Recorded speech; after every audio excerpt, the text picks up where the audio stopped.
lebih susah memahami sih. Apalagi kan kalau kita nih lagi di rumah tuh sering tuh diganggu-ganggu atau bising-bising. Jadi fokus kita tuh kemana-mana, nggak terfokus ke satu itu aja gitu.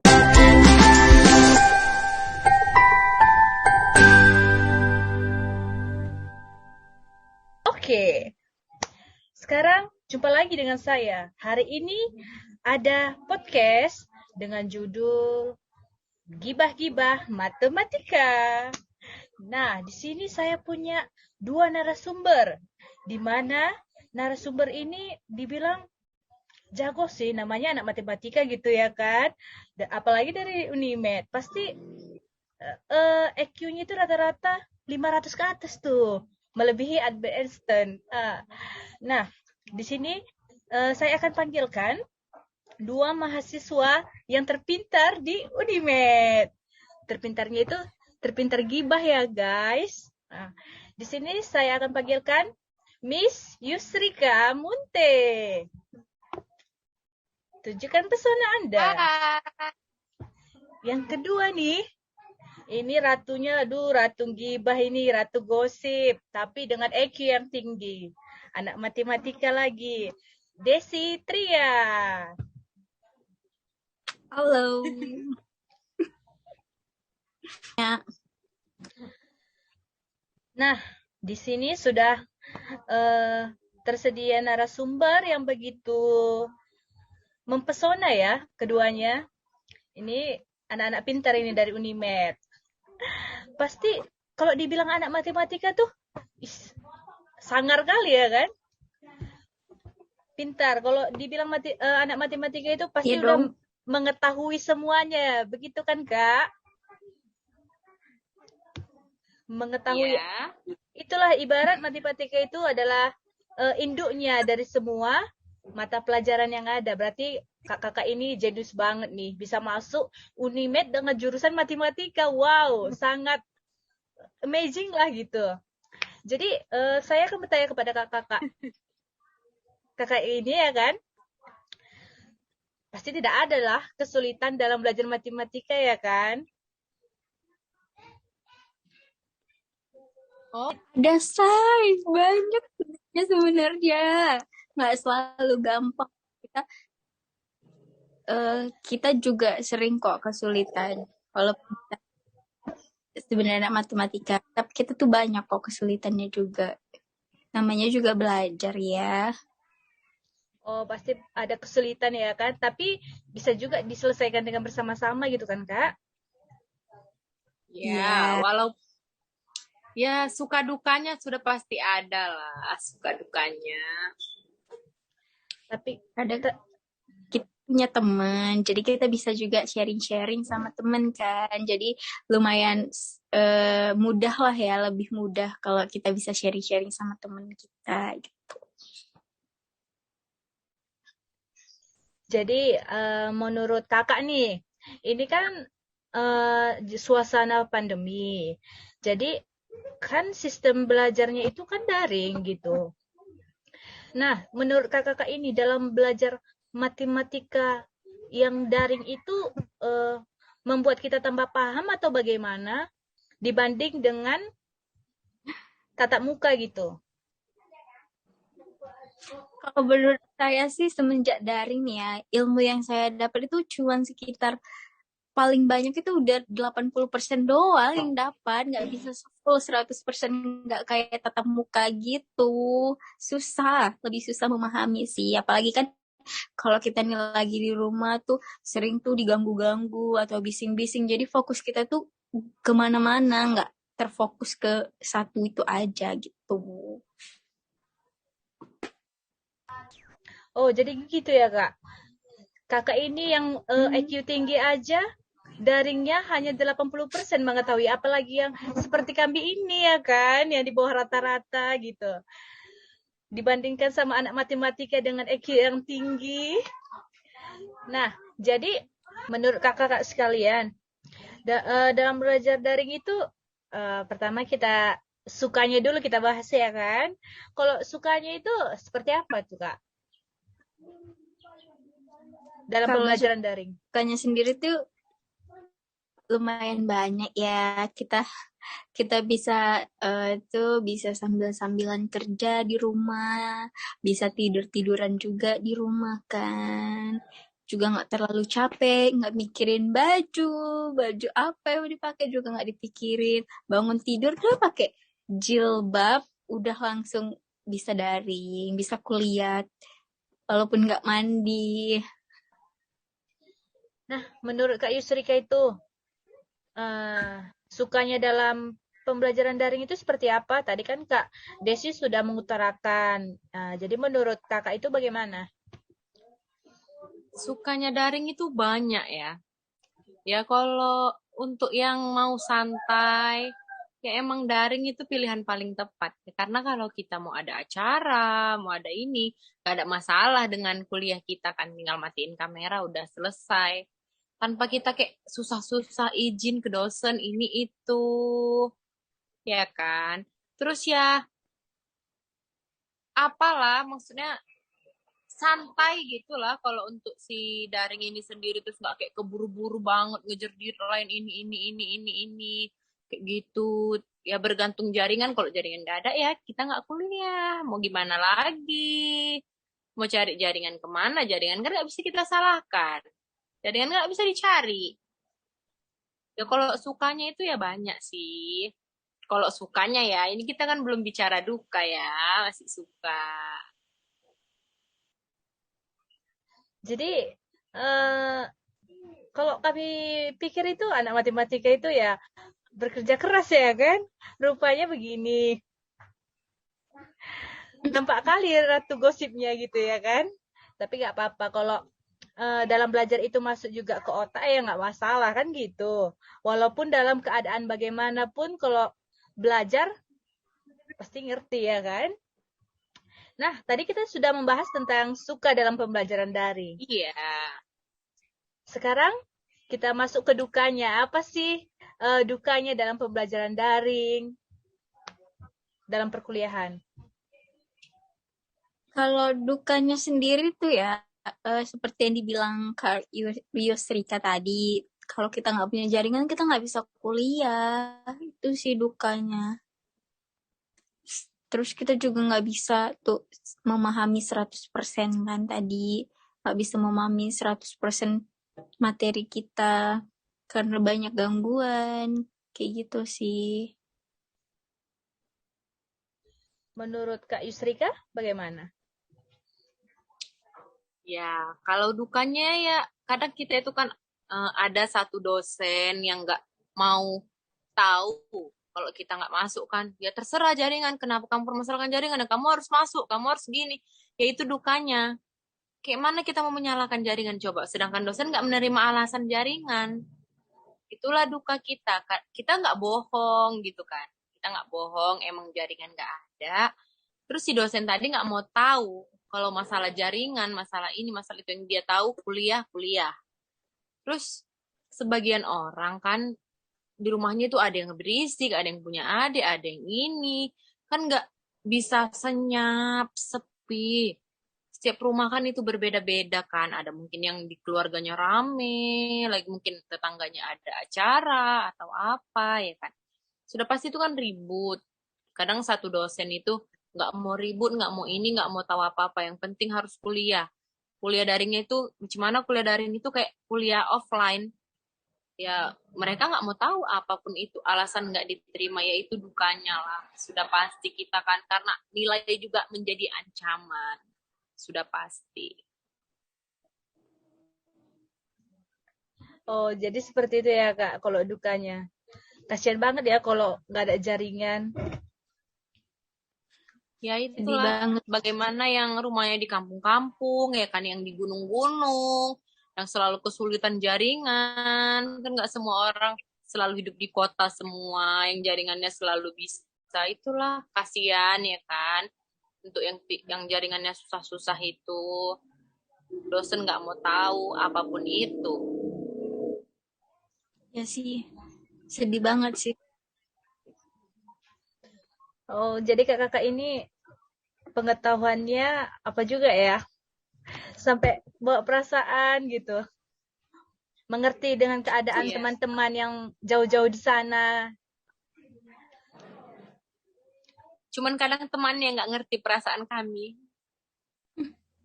Kalau kami sih selalu ngerti. Misalnya apa sih itu Kak? Yang nggak mengerti teman ke teman gitu?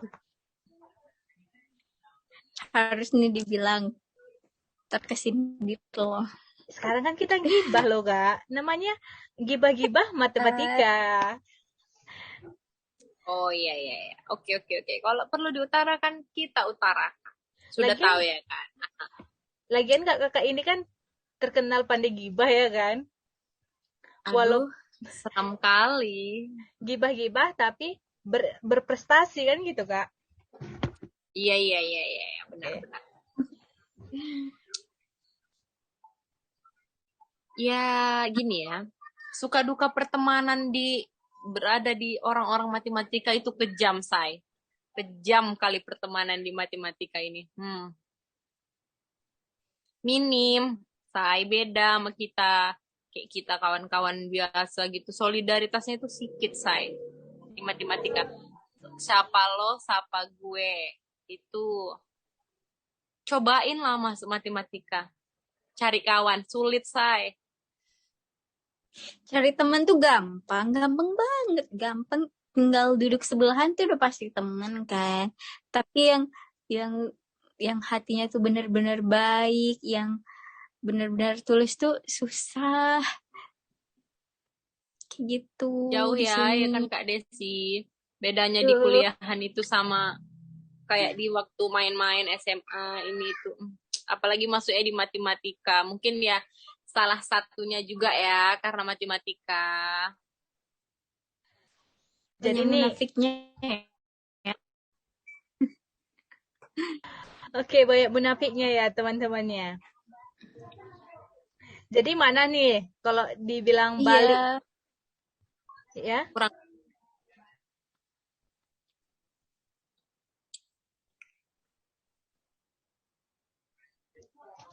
Nah, jadi kalau dibilang balik nih ke masa-masa SMA, jadi lebih mending mana tuh?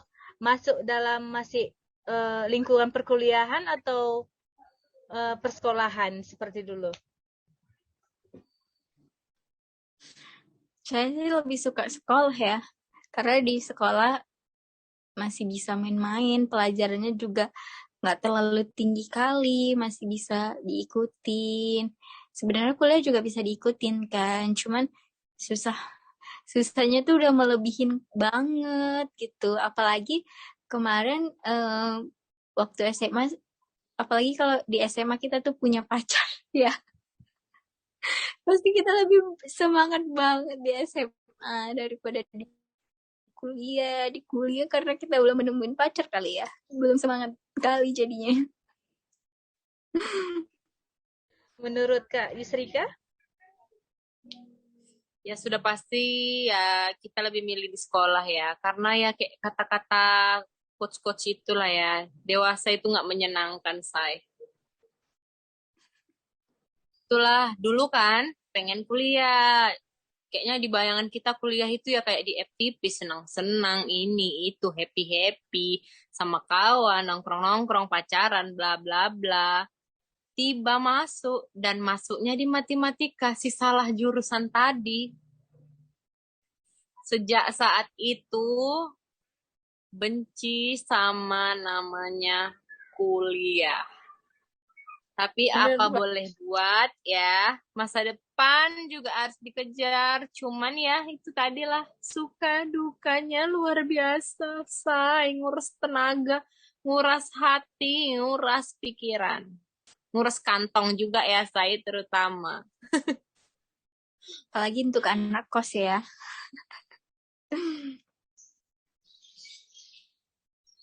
Nah, kakak ini kan calon pendidik gitu ya kan. Jadi setidaknya pastikan memberi ilmu yang bagus kepada murid-muridnya pasti ya kan. Bukan disuruh untuk gibah-gibah tuh. Nah, jadi nih untuk mengakhiri podcast kita. Jadi pesan untuk adik-adik nanti yang mau masuk ke Unimed tuh di jurusan matematika, apa sih pesannya untuk adik-adik yang akan jadi maba gitu? Biar supaya pandai cari kawan, dapat menyerap pembelajaran, atau bagaimana? Kasih pesan dong, Kak.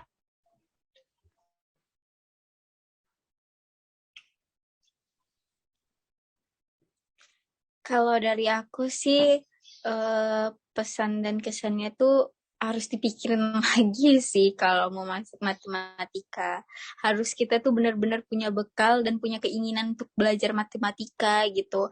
Bukan karena ikut-ikutan kawan atau biar karena dipandang orang kita anak matematika tuh anak pintar gitu. Tapi usaha kita terus niat di hati kita tuh masih males mau belajar matematika. Menurut aku sih kayak gitu, jangan pernah ikut-ikutan sama temen, karena nanti kalau mungkin kalau untuk semester 1 semester 2 masih oke tuh, masih bisa seneng-seneng kan, pelajarannya juga belum terlalu mendalam, apalagi nanti kalau tapi nanti kalau misalnya udah di semester akhir itu bakal, aduh, kalau memang nggak niat nih ya pasti bakal nyesel, bakal capek banget ngejalaninya, bakal aduh, pokoknya kalau misalnya nggak niat itu nggak usah. Kalau memang niatnya untuk main-main juga nggak usah ambil matematika. Karena di jurusan matematika ini khusus benar-benar orang yang serius mau belajar. Walaupun kita tuh nggak pinter, tapi kita tuh harus punya niat yang full untuk belajar di matematika. Kita nggak boleh setengah-setengah, nggak boleh main-main. Dan kalau di sini tuh kita benar-benar nggak bisa main-main, apalagi kita kuliah di negeri kan, kita harus benar-benar nggak kayak kita kuliah di swasta, kita masih bisa gaya-gayaan aja, bisa terlambat-terlambat ngerjain tugas, karena di negeri ini kita mengutamakan nilai ya, jadi gitu sih menurut aku susah. Oke, baik Kak Desi. Ada tambahan dengan Kak Yusrika? Pesan untuk maba berikutnya? Kalau menurut saya ya emang yang dibilang Kak Desi itu sudah nggak ada salahnya. Niat yang paling pertama yang harus kita lakukan. Kalau udah nggak niat, udah mending nyerah aja, cari jurusan yang betul-betul dari hati, yang betul-betul mau, yang betul-betul didalami. Sulit, ini nggak bohong.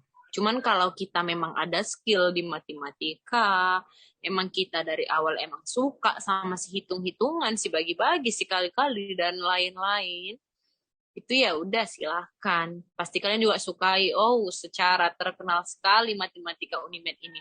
Gedung yang super megah. Kayak hotel ya, kayak hotel. Kalau pengen belajar naik lift silahkan masuk ke matematika. Tapi dengan password memang harus mau belajar. Kalau untuk malas-malasan, senang-senangan, nggak bisa masuk di matematika. Saya nggak ada happy-nya. Betul, kejam. Memang harus niat yang paling penting. Nggak usah sekedar, udah pilih aja nggak lulus. Semakin kita remeh, semakin kita dapatkan itu. Udah gitu ya, tahu sendiri lah kan. Kalau udah matematika nggak ada yang nggak serem. Dosennya, ininya, itunya, semuanya serba ribet. Siapa yang nggak tahu keribetan matematika ya? Rasanya luar biasa untuk adik-adik yang mau masuk. Jangan, kalau masih niat setengah-setengah, sedikit, seperempat, jangan coba-coba masuk. Awal mula kayak kata Kak Desi enak, senang, ngekos, happy-happy, jalan-jalan, terima uang, transferan tanpa mikir pusing-pusing. Udah 3, 4, 5, apalagi 6, selamat datang di dunia yang sebenarnya. Semakin naik semester, semakin sakit kepala kita berpikir. Dosen pun semakin bertambah. Luar biasa rasanya. Memang betul-betul tanamkan niat dari dalam hati, dari sekarang. Kalau memang mau matematika, memang betul-betul suka, memang harus ada niat, harus ada, pokoknya semua harus terkumpul bulat, nyata dari hati, pikiran semua, baru pilih itu matematika. Kalau masih setengah, jangan coba-coba. Nyesal. Kita nggak bisa main ini, main uang, nggak laku. Soalnya kita anak negeri. Mau kayak mana? Kita lakukan mau kayak mana? Memperlambat wisuda, uang UKT jalan terus, say, nggak ada bisa berhentinya. Kasian kan orang tua cari uang. Kalau kita emang nggak niat. Kalau udah niat ya pasti dapat. Banyak kok yang cepet tamat tuh anak-anak matematika hebat, pertandingan menang. Tapi itu ya mungkin ya memang yang niat kan. Kalau ada niat ya pasti ada ya kan jalannya. Kalau nggak niat setengah-setengah jangan deh. Sumpah kesel. Gitu aja sih Kak Deborah. Oke, terima kasih Kak. Nah, jadi intinya itu ya dalam kita masuk perkuliahan itu harus ada niat ya kan? Harus ibarat mempersiapkan skillnya gitu. Jangan hanya bergaya-gaya aja masuk dalam perkuliahan. Nah, oke. Jadi saya ucapkan terima kasih kepada kakak narasumber yang udah bersedia memberikan ilmunya, curahannya tentang ilmu matematika itu bagaimana, cara menanggapinya bagaimana.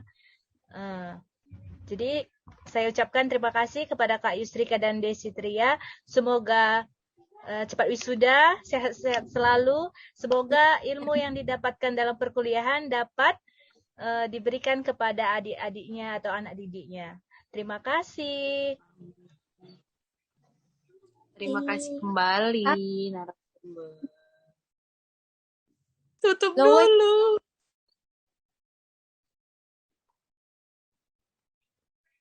Sampai jumpa di lain hari. Sampai jumpa di Gibah-Gibah selanjutnya yang part 2. Kalau ketemu ya. Iya, siap. Semoga kita semua menjadi orang yang sukses dunia dan akhirat. Dan intinya, kalau masuk dalam perkuliahan harus ada niat. Jangan hanya bergaya-gaya aja. Coba-coba. Jangan ikut-ikutan teman. Kalau mau pingin kuliah gaya-gayaan, kuliah di universitas terbuka atau di swasta, jangan coba-coba masuk negeri, nggak bisa main-main. Intinya kita harus tetap belajar dan belajar. Ya, pikirkan orang tua. Dimanapun kuliahnya, ambil jurusan itu harus tetap pilih-pilih juga. Ya. Mau di negeri, mau di swasta, kita harus juga tetap pilih yang bagus, yang sesuai emang niat kita. Ikutan temen sih, kalau ikut-ikutan temen biar supaya hits atau apa, biar supaya populer gitu, nggak boleh sih menurut aku. Ya, kalau ya pesan kakak ya di kalau mau gaya jangan masuk FMIPA, nggak bisa gaya dek, serius. Buku yang dibawa setiap hari. Udah kayak anak SMA mau pergi les privat, udah nggak ada kayak mau kuliahnya nak. Kalau mau masuk SMA itu kan kayak bawa tas besar, bawa minum, bawa ini kayak gitulah anak matematika. Nggak bisa gaya. Kayak mana mau gaya, laptop wajib, semua besar, ini itu dibawain. Presentasi setiap waktu, bawa semua. Nggak bisa gaya, betul-betul nggak bisa gaya kalau masuk matematika ya. Betul-betul tidak bisa. Kok mau gaya-gayaan silahkan masuk musik. Di situ seni tari, di situ tata rias, silahkan masuk. Gitu ya. Adik-adikku tersayang yang mau masuk kuliah. Ingat ya pesan-pesan kakak ini. Ini asli loh dari Fakultas MIPA ya kan. Oke kakak sekalian, kita sudahi Zoom meeting kita sekali ini. Saya ucapkan terima kasih. Sampai jumpa di podcast di lain hari. Yes, sama.